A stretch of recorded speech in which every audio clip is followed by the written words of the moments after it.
I'll give you a tour. You're gonna love it here. From the north to the south.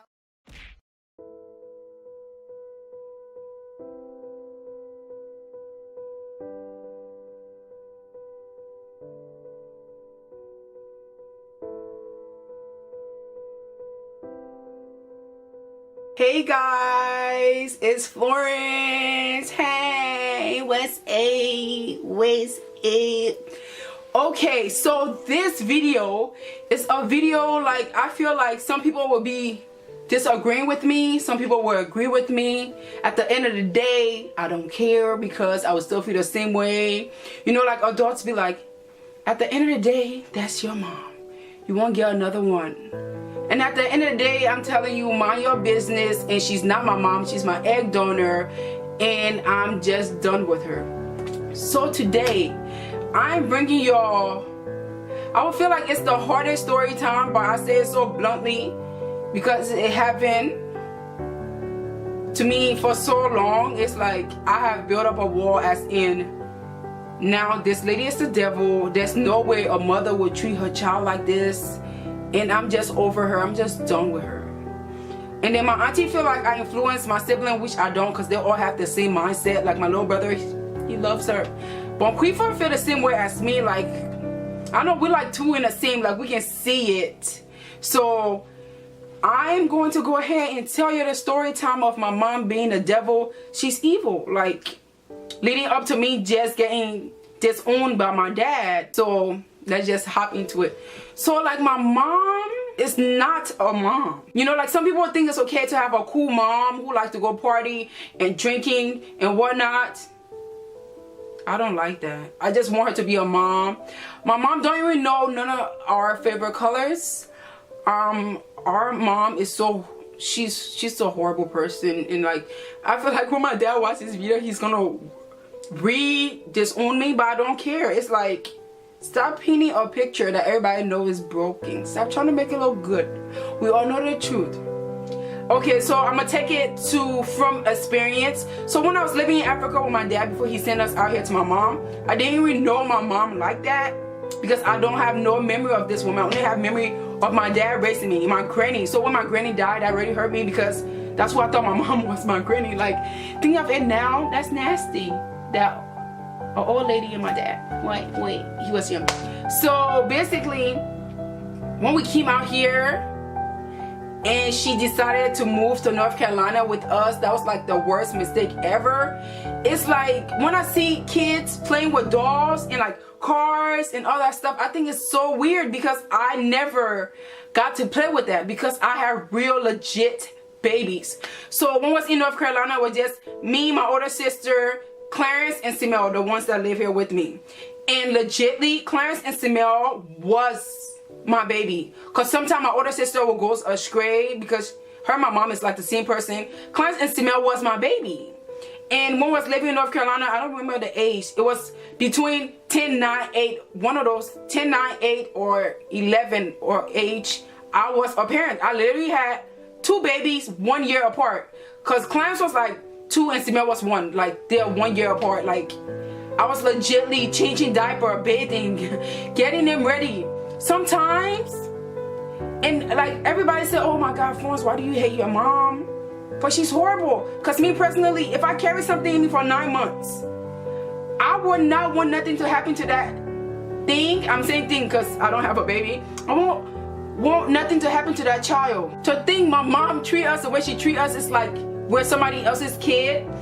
For weeks in, my mom would like leave and we would not see her. So my dad was always sending money for her to like do the upkeeping, pay the rent, like, and all that. My mom will leave and they would turn the power off in the house. There would be no food in the house, and my brother and sister would be crying, and I would start crying because like I'm just a little kid, I don't know what to do, and they keep on crying, and there's like no food. I'm tired of giving them just water and water. It's like, why are we being treated like this? And I will cry sometimes, like, why did my dad send me here? Because when I was in Africa, I have never went a day without food. Like, I have never been a day not supervised by an adult. And now I have to raise two babies And I don't even know what to do. And they want food. They cannot survive off water. So we had a neighbor. She was Ghanaian. And she was like a blessing in disguise. She was like a guardian angel. Like sometimes when my mom is gone, our apartment complex was like far. And in North Carolina, it used to snow. So like when my mom was gone, I used to like put cement on my back, because the African style, you put your baby on your back and you tie it with a lapa. If you're not Liberian or African, you wouldn't know. I would put cement on my back and I would like hold Clarence's hand and we would walk in the snow to her house. I would knock on her door and I would like crying, like please, like don't feed me. Like when I moved in this house with my auntie, like I was legit like 96 to 94 pounds, like. And I'll be crying to her like, please, I'm so sorry, like, don't feed me, but my brother and sister, they're starving, they haven't ate, and I don't want to give them water no more. They keep on crying, can we please have some of your food?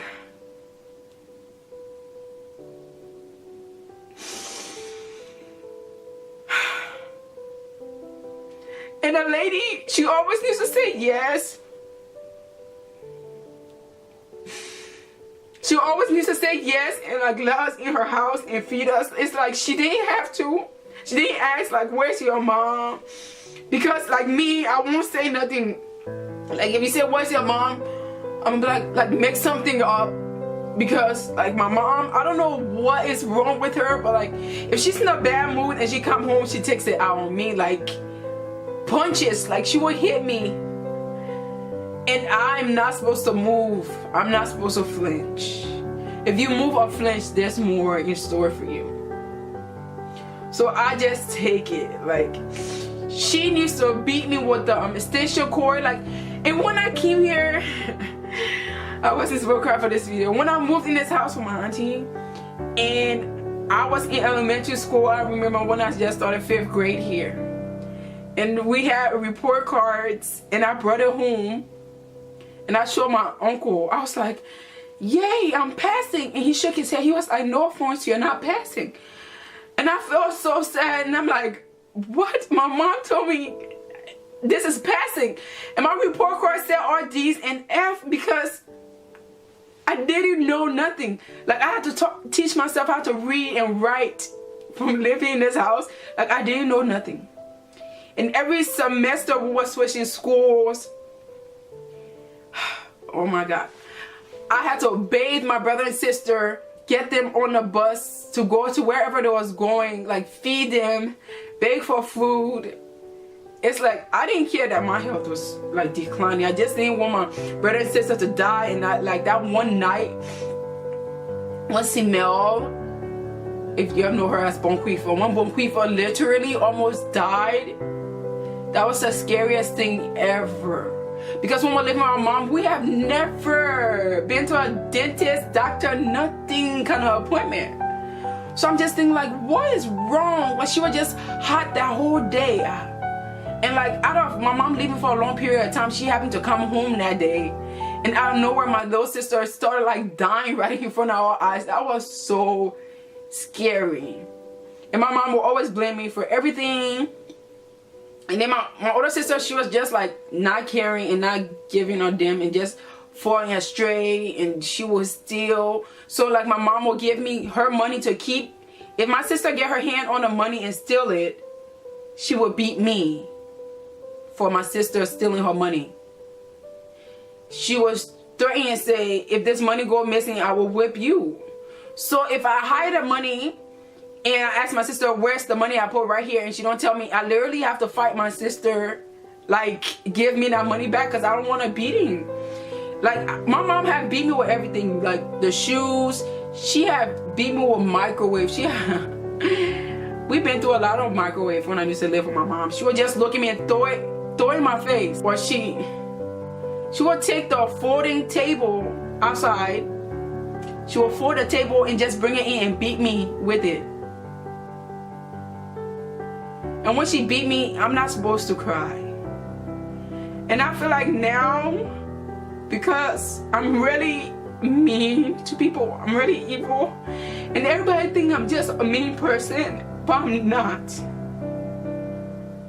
Because I I raised myself to have this mentality where just don't care. Because like the people who you would think were supposed to care for you, they don't care. Like, don't even let people close to you. So like I do not care about having friends. Like, if you do any smart thing to cross me, I will cut you off. I will not look back twice.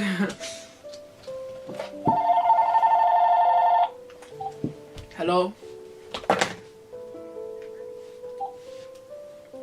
I would not look back twice, because like I don't like the feeling of being like let down. I'm just giving you a bits and pieces of the stuff she did to me and why I feel like my mom is the devil and my dad don't see nothing, because I tell him and he don't listen. It's like, I remember when I started my period in North Carolina. Like, I went to school and I came home, like I was just like cramping. So when I went home and I sat down to pee and I looked down and there was TMI, I'm sorry, there was like blood, and I started freaking out. I started screaming and I started like, and she came in there and she slapped me in the face and she told me to shut up.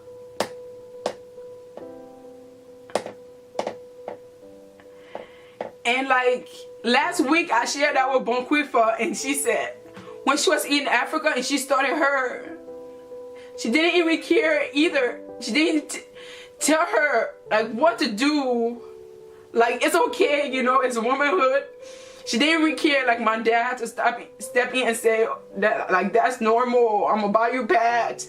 She didn't even used to buy her pad. Like, what are you if you're not a mom? And I'm not ever gonna use that M word on you. You're not gonna get it.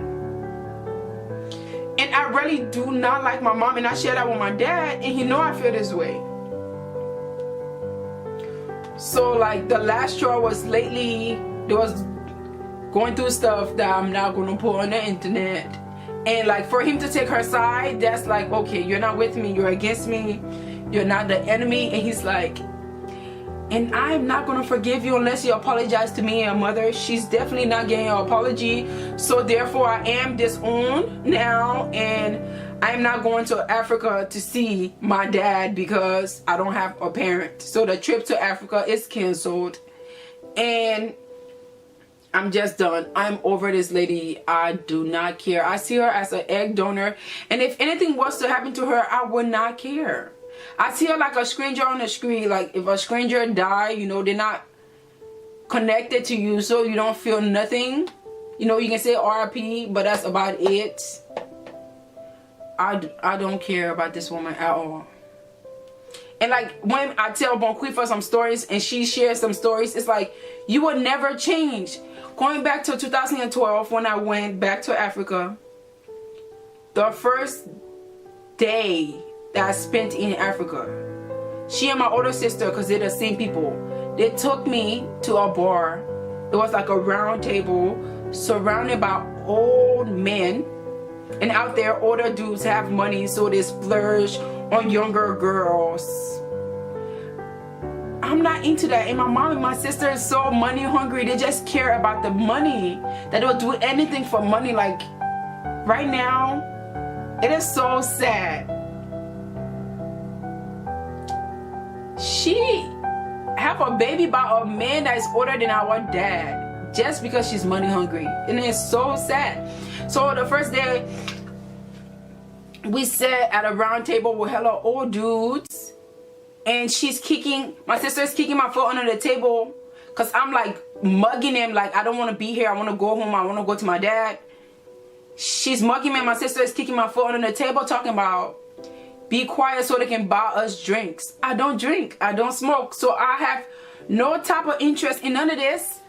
And they're all talking like, oh Florence, what you like to do? Oh Florence, what you like to eat? Oh Florence, let me take you shopping. Don't y'all have your wife at home? Do it look like I'm looking to be a sideline? Like, I'm not. I respect myself too much to even consider your wrinkly asses. Like, no, I'm not interested. And she would say stuff like, oh, the apple don't fall far from the tree. You and your dad's the same. Like, when I was in Africa, my dad is a workaholic. My mom do not have to work. We have like maids. We call them nerds in America, but in Africa we call them maids. But it's not like maid, like, oh, slavery. But that's just what we call it. That clean the house, that do the laundry, that cook. What do you do? Like, you're a wife that don't do nothing. You don't even bond with your kids. You don't even know their favorite color. You don't know nothing about them except for when you're beating them. Like, you just beat us for no reason. When you're mad, you beat us. Like, what is that? She eats the school fees. Like, when I was out there, my dad gave her the school fees. It's like school fees, like self-explanatory, but like from elementary all the way, from preschool all the way up to college, you have to pay to be in school. And he gives her the money to go pay the school fees. She ate it. As a mom, you should care about your kids' education to the point you would not jeopardize their education. But she did that. And many nights, like, my dad would be blowing up her phone. She do not pick up. My mom come home, if we're lucky. She'll come home like 3 in the morning. She come 3, 4, 5, 6 in the morning. My dad have to be quiet because if you talk, that's an argument. That's not love. I'm trying to say that. But he's the till death do apart type of person. And I'm like, it makes me sad because I don't want nothing to happen to you because you're my parent. And now you got, like, you can have health issues stressing over her. Like, just be on your way. You know? I just think she's the devil. And I don't like her.